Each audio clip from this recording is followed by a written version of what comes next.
This November's ballot is a doozy. 17 ballot measures with a voter's guide that's over 200 pages long. And if that's not enough, there's the little matter of a presidential election and all the down-ticket state and local races. What does all this mean for California? We'll hear from two of the most respected observers of state politics, John Meyers with the Los Angeles Times and Dan Walters with the Sacramento Bee. The 2016 election, there's a lot on the menu. Additional funding for the Maddy Report made possible by a grant from The Wonderful Company, harvesting health and happiness around the world, and by Kaiser Permanente. Thrive. From the California Channel at the State Capitol and the Maddy Institute, it's the Maddy Report with Executive Director of the Maddy Institute, Mark Kepler. Welcome. Voters are going to be asked to decide a lot of issues in November. Fortunately, we have two of the state's best political observers to give us an insider's view on the what, why, and how of November's elections. They are Dan Walters with the Sacramento Bee and John Meyers with the LA Times. Welcome. Thank you. Again. Dan, let me start with you. We have one statewide contest, and that's the race to replace U.S. Senator Barbara Boxer, who's been in office since 1993. The race is interesting because it's a Democrat-on-Democrat race, and that's a result of the top two primary reform of 2010, but it's not generating very much enthusiasm or interest. Why? Well, maybe because it's kind of dull, I suppose. Kamala Harris thinks she can coast into the Senate seat, and Loretta Sanchez hasn't really been campaigning very much as yet, although in the last few days she's picked it up a little bit. But it's just kind of been a ho-hum sort of thing, not really any big clash of philosophy or personality. Well, there's a clash of personality, certainly. But it hasn't been apparent to the public. It hasn't been out there in the public realm very much. Why no interest? Well, I think interest. It's been a quiet race. I mean, there's not a lot of money on the Sanchez campaign to get her message out. It's expensive in California. I mean, we all know that to run statewide campaigns. The fascinating thing about this race to me is that it's the first two same party runoffs statewide since we changed the system to a top two system. Sanchez, to have a chance, has to reach out to a different group of people other than the core constituency of the Democratic Party. Those are Kamala Harris people at this point. She's getting some Republicans. Well, she needs Republicans. She needs independent voters. And in some of the early polling, you've seen Republicans so disinterested in the race because they don't have a candidate that they are talking about sitting it out. So I think it's a really tough thing to do. I think a lot of people have said, oh great, we're going to have more competition in the top two system. But at the end of the day, some people still do believe in parties, and Republicans who don't trust Democrats in a lot of ways in the state may not want to vote. I think I think the other thing you're looking at, it is the top two. It's a template. It's the first big top two statewide race, and we might have some more of them coming up in 2018. And it's kind of a template to how these things go. I think there's something where the Republicans rather aren't going to sit out, and that's the state races for state legislature. So we've got a question here of whether or not the Democrats can regain that supermajority, John. So what are your thoughts on that? Do you think they're going to gain the supermajority? I think it's entirely possible. I mean, if you look at now, they need 2 in the Assembly and 1 in the Senate. Correct? Yeah, and if you look at the math, go back to 2012. 2012 was a high Democratic turnout year. It was a presidential year. Democrats got a supermajority in both houses, though it wasn't really a working supermajority in the Senate as people departed.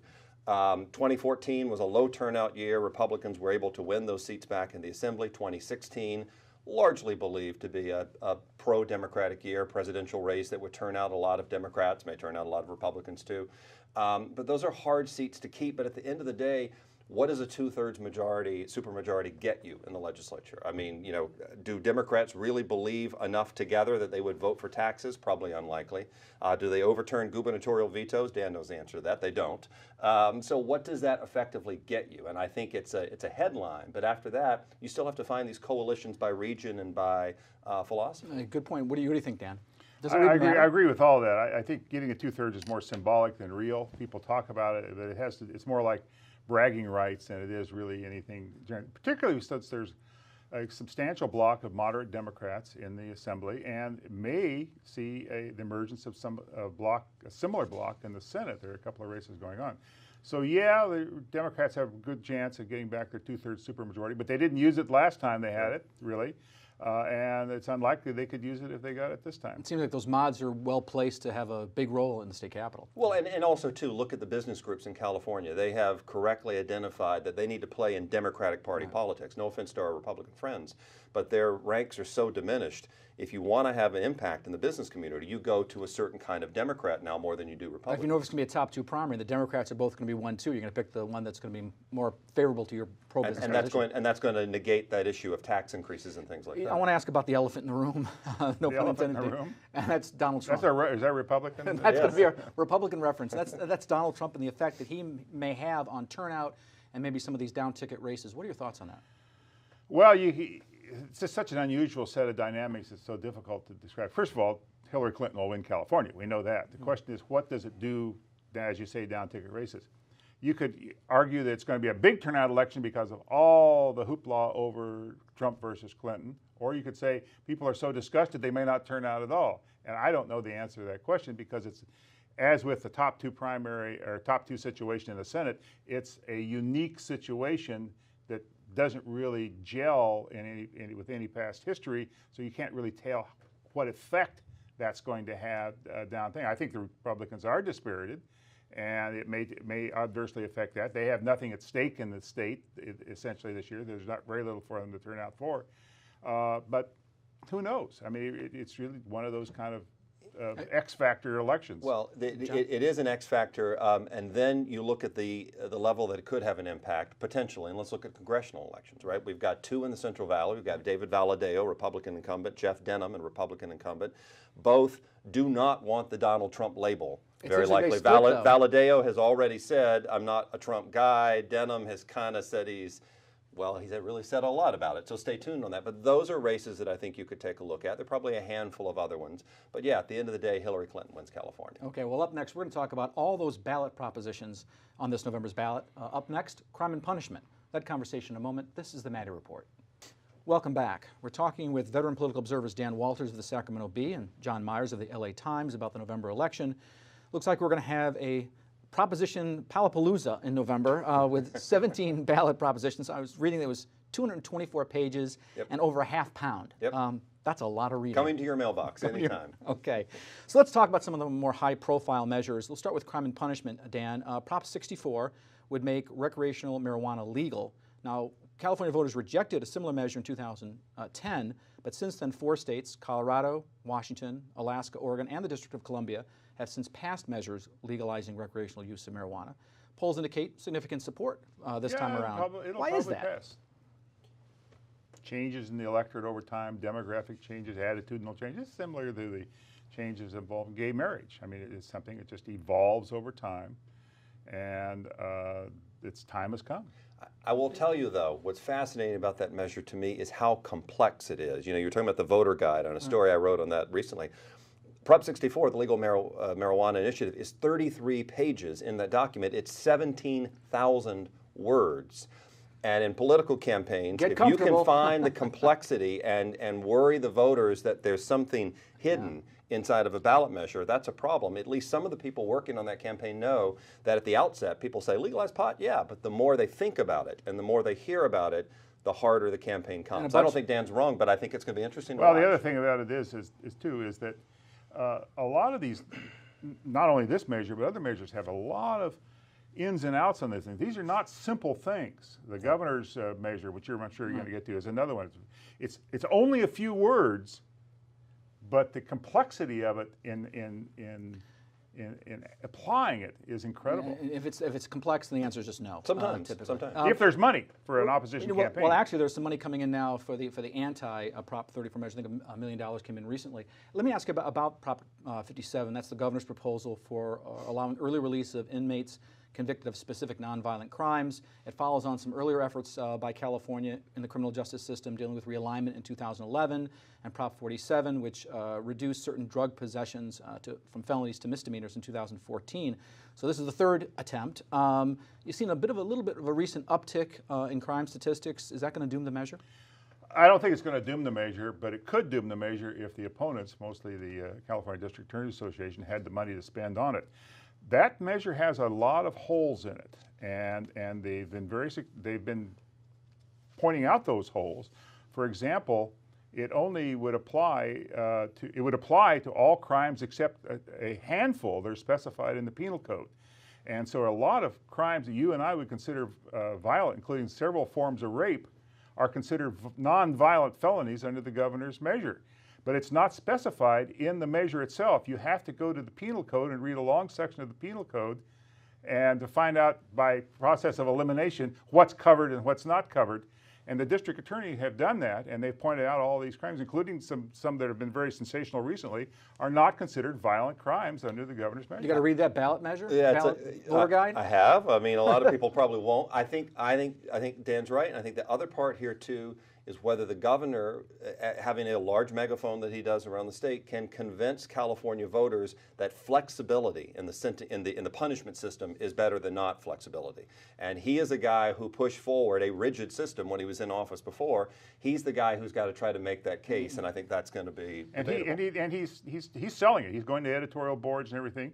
He's interesting. He got neutrality from the Sheriff's Association, neutrality from the Counties Association, because they know where their money comes from, and they weren't about to challenge the governor on that issue. I want to ask John. I want to ask you about those two death penalty measures on the ballot: 62, which would abolish the death penalty, and 66, which would make executions easier. It's interesting that the voters seem to be split on this. Want to prognosticate? I'll procrastinate. You can procrastinate too, but prognosticate on what's going to happen with that? I don't know. The thing that I find interesting about those two is they're two sides of a coin, right? I mean, one of them says let's repeal the death penalty. The other one says let's speed up the death penalty. Both campaigns, I think, acknowledge fundamentally that the death penalty system in California as it exists is not working. We haven't executed anyone in 10 years. We have a huge population on death row. The voters have rejected death penalty repeals before. The polls show they are about to again. We have a new LA Times poll that shows that voters are against this measure at this point. They're against repealing. Expediting, I think, raises questions about legality, constitutional rights of the inmates. But at the bottom line, this is a tough sell. People sometimes, I think, make this vote based on their emotion and their gut, and they don't necessarily do it on dollars and cents. Do you want to procrastinate or prognosticate on this? No, I agree with that. The death penalty has been a tricky issue for California. You go back into the 70s, it was on again, it was off again, it was on again, it was off again. And finally it got on again because the legislature overturned Jerry Brown's veto back in the 1970s. And that's how we got the death penalty. But John's right. We haven't executed anybody in a decade. There's 700 and some men and women on death row. They're dying of old age, basically, rather than being executed. It's a mess. Probably neither of these measures is going to fix the mess. It's just still going to be a mess. I guess we'll see. Well, up next, we're going to talk about some tax and spending measures on the November ballot. That conversation in a moment. This is the Maddy Report. Welcome back. We're talking about the upcoming election with John Meyers of the LA Times and Dan Walters of the Sacramento Bee. So, John, let's start with Prop 55, the proposed extension of 2012's Prop 30, the temporary tax on high-income Californians. More of the don't tax you, don't tax me, tax the guy behind the tree kind of deal. There's going to be well-funded, it doesn't look like there's going to be well-funded opposition to this. So is this a done deal? The polling shows that people like it, and I mean, and let's talk about why. Because it is extending a tax on the highest income earners in California. You got to be $250,000 as a single taxpayer, higher than that for joint taxpayers. And that is more popular than the 2012 version, which had a sales tax element in it, which is now gone. But only in California can you call it an extension of a temporary tax. It was 6 years before. This is another 12. It will be 18 years if it passes that the tax is in place. I don't know if that's temporary or not. What do you think, we'll be back in 2028 with another ballot measure, no doubt. Yeah, it's as you say, don't tax you, don't tax me, tax the fellow behind the tree. So that makes it popular. But there is a danger to this thing. The danger is that California becomes more and more permanently dependent on how a handful of wealthy people, I mean just really a couple of 100,000 wealthy people in the state of 39 million, are doing in the capital markets because they get their income from capital gains. And that's called volatility. It means that when we get a recession, we catch a cold, the state gets pneumonia. Right. Well, let me ask another one that's a similar measure, Prop 56, and that's the increase in the cigarette tax, going from 87 cents to $2 a pack. Big jump. Another one of these things where it's focusing on a small group of people. Only about 12% of Californians actually smoke now. Good idea, bad idea? Well, it's good or bad. I can say it's only 12% of California. We have the second lowest level of smoking in any state, second only to Utah. So it's going to affect a very small number of people. It will probably encourage a lot of them to stop smoking, I suppose, because of the cost. It is, however, a regressive tax. It hits the poor much harder than it hits affluent people. Very few affluent people smoke. Smoking is confined to the working class. in California, by and large, and you're getting more money out of poor people, basically. And if that is okay with you, then it's okay. Small number of people, and yet tens of millions of dollars in campaign spending from the tobacco industry, which is already running early in this campaign season. And that's common. Let me ask you, John, about another measure on the expense side of the ledger. That's Prop 61 that would limit the price state agencies pay for prescription drugs to the lowest price paid by the VA. Not surprisingly, Big Pharma, talking about another industry, is getting involved. They're spending big bucks to defeat the measure. Is there worry that this could create a national trend? Because you're hearing a lot of stuff about people upset about prescription drug prices. I think so. I mean, yeah, huge money being spent by the pharmaceutical industry in this one. Not a huge policy issue, I think, to your point here, Mark. I mean, there's some transparency, or there's some pricing issues there. There was a transparency measure in the legislature that failed, that the drug industry helped kill by lobbying there. Yeah, I think they see California as the place where, if it happens there, what's the fight they have nationally or in other states? And I think that's why they're making that stand. I'll look forward to commercials on that. I want to ask you, Dan, about Prop 53. It's kind of interesting.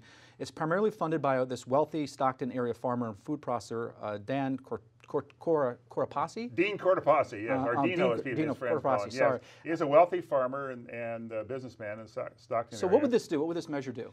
It would require a public vote for any project that's funded by revenue bonds over $2 billion. And the opponents say it would affect local government. Probably not. It's really aimed at the governor's tunnels through the Delta. Dino Cortopassi hates those tunnels. He's in Stockton. And the assumption is that they would, if they come to pass, they would be financed with revenue bonds secured by payments from water districts. And revenue bonds can now be issued without a vote of the people, unlike general obligation bonds. Because general obligation bonds are paid by the taxpayers, and revenue bonds are paid by the users. Revenue. Well, there's some fuzzy stuff about that, but basically that's true. And he says, basically, why should we not be able to pass judgment on these big revenue bond issues, $2 billion or more? And he's basically financing the campaign himself, and he's got everybody against him, and he's still doing it. But it's an attractive thing. It's what it says is, you, the voters, should be able to vote, and can be a very attractive thing to voters. Well, yeah, of course we should be able to vote. You shouldn't keep us from voting on something. So is Dino Cortopassi giving the Republicans a new tactic to deal with a democratically controlled state? I don't know, because if you look at the opposition to that, it includes the California Chamber of Commerce and a lot of business groups. I mean, the people who usually work in government think that this is a problem because it's going to mean more complexity and more fragility to a lot of these big infrastructure projects. But back to Dan's point, is exactly right. It's written in a way that says, hey, you, the voter, do you want to have more approval over spending money? Sure, check off the box. Hard to say no to that. Well, up next, we're going to talk about this year's reform movement, some propositions on the ballot. That conversation in a moment. This is the Maddy Report. Welcome back. We're talking with Dan Walters of the Sacramento Bee and John Meyers of the LA Times about this November's election. There are two measures on the November ballot that address the political process. The first relates to the transparency in the legislative process. And John, I know you've written stuff on this and done a lot of work on this. This is Prop 54, which would require bills to be in print for at least 3 days before they can come up for a vote by the legislature. Good idea? I mean, it's been talked about a lot. I mean, the legislature itself has been talking about this idea for the last several years, all with the theory that too many things happen at the 11th hour. Too many legislative deals, things are crammed into bills, shoved up for a vote before anybody has a chance to look at it, the lawmakers or the public, and this is a reaction to that. I think the devil's in the details. The challenge is like, how is it going to work on a basis when something important comes up? That's at least the opposition's mantra so far in this race. And then there's another element to Prop 54, which talks about using the video footage from legislative debates, and you'd be able to use them in campaigns, which the opponents think is a way in to, exacerbating the politicization of the policy process. I'm not saying it's not politicized already. This has been talked about a long time. I think at the end of the day, voters go, I don't like the legislature. I think that they don't do a good job. Maybe this is a vote against them in that way by voting for. What about the unintended consequences of this? I mean, negotiations, you need to do that sometimes in backroom deals where you can let your hair down and be honest. If everything is out in the public, it doesn't say you a little can't more do difficult. backroom deal. It just says you have to put the bill in print for 30. The backroom deal has to start earlier. Yeah. Just before coming into this taping, I was actually looking at a bill that was drafted and passed in a few hours on the last day of the legislative session. It's got some stuff in there that is potentially very far-reaching. And it's a lousy way to make policy, to have this stuff come up at the last minute. It's called lowballing, and the lowball artists, the people who wait till that last minute so they can get their stuff through and without any scrutiny, it's gotten to be epidemic status, and something needs to be done. Now, you're really talking about gutting amend, John, right? Yep. I mean, and so, but wasn't gutting amend? I was doing some research and found that 2014's Prop 1 water bond was the product of a gut and amend procedure. I guess the original Assembly bill was talking about something about fireworks. Yeah, and that got changed rather radically. And they've been talking about water for a while, so in some ways that one had been floating around, pun intended, around the Capitol for a bit. But there are these interest group 11th hour deals that do happen. I mean, you know, we've had years past, we had like public employee contract proposals in the 11th hour. We've had tax breaks in the 11th hour. We had energy deregulation in the waning days. I mean, there are a lot of the LA Stadium, I believe. Yeah, there are a lot of bad actors or poster children, you could say, for why Prop 54 needs to be in place. I think the real question is, does it work the way that the advocates say they want it to work in terms of creating more transparency? And I think that's hard to determine. There are exceptions in that measure for emergency situations too, one should know. Okay. I guess you have to read that voter guide, that 200 and some page voter guide. Light reading. Light reading. Well, Dan, let me ask you about this. There's a Prop 59, which is an advisory measure that's on the ballot, and it asks whether California officials should use all of their constitutional authority, including proposing one or more amendments to the U.S. Constitution to overturn the U.S. Supreme Court's decision in Citizens United. Is this just Don Quixote tilting at windmills? Well, it probably is Don Quixote, but it also opens the door to putting a whole bunch of advisory measures on the ballot and really cluttering up the ballot even more with more non-binding, symbolic, feel-good ballot measures, which I think is pretty dangerous. Now, on this specific issue, it's kind of disingenuous and hypocritical, and frankly, for the legislature to rail against Citizens United when all Citizens United did is to legalize the campaign finance system that those very same legislators use in California. Independent expenditures. Independent expenditure. And so they're railing against it, but they are certainly not averse to using it themselves and continue to use it themselves.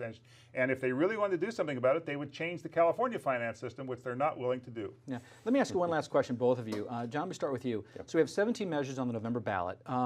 Is this a robust exercise in direct democracy, or is it just showing representative democracy maybe is broken? I don't know. The polling consistently shows that voters want to tinker with the initiative process and the direct democracy system, but they like it. They want to continue to have those options.